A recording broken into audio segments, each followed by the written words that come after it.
करता है। इस देश में सभी के जीवन की सुरक्षा करता है भारत का संविधान, और हमारी इस देश के समस्त लोगों की 130 करोड़ लोगों की सुरक्षा की जिम्मेदारी सरकारों की है। किसी को खरोच तक नहीं आना चाहिए, ये ड्यूटी लगाई है भारत के संविधान ने। यहाँ की जो भी सरकारें रही है उनकी ड्यूटी है।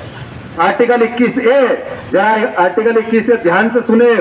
आर्टिकल 21A संविधान में 2002 में संशोधन करके 86वां संशोधन करके उसको मौलिक अधिकार में जोड़ा गया है, जबकि वो directive principle of state policy, राज्य के नीति निर्देशक तत्व संविधान के भाग 4 में आर्टिकल 45 में था। वहां से उसको हटा के 2002 में 86वां संविधान संशोधन करके उसको आर्टिकल 21A बनाया गया।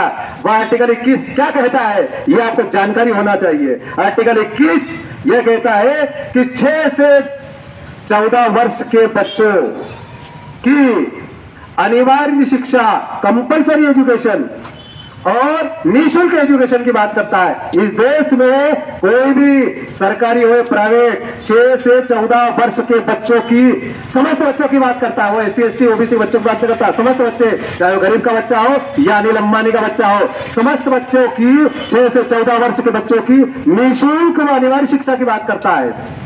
ये आप लोगों को मालूम होना चाहिए। आप लोग पढ़े लिखे लोग हैं, तो अगर कहीं भी फीस ली जा सकती है तो वो संविधान आर्टिकल 21A का विरोध है। जब संविधान यह कह रहा है कि 6 से 14 वर्ष के बच्चों की कंपलसरी व निःशुल्क शिक्षा की व्यवस्था है, फिर अगर कहीं भी फीस ली जाती है तो वह आर्टिकल संविधान का विरोध है। और संविधान का विरोध देशद्रोह कहलाता है।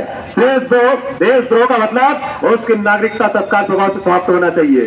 कोई भी भारतीय दंड संहिता, जैसे भारतीय दंड संहिता में 510 धारा है जो कि आर्टिकल 13 के तहत उसमें शामिल की गई है। संविधान में आर्टिकल 13 के तहत उसी मान्यता दी गई है।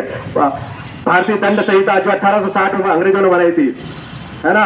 तो इस प्रकार से, जैसे एक और आर्टिकल बताता हूं मैं, आर्टिकल 32 के तहत अगर आपके कोई मौलिक अधिकारों का हनन करता है, चाहे सरकार हो या व्यक्ति हो, तो आर्टिकल 32 के तहत आप सीधे सुप्रीम कोर्ट जा सकते हैं। कोई भी आपके मौलिक अधिकारों का हनन नहीं कर सकता। और आर्टिकल 226 के तहत आप हाई कोर्ट जा सकते हैं। अगर आपका कोई मौलिक अधिकारों का हनन करता है तो आर्टिकल 226 के तहत आप हाई कोर्ट भी जा सकते हैं।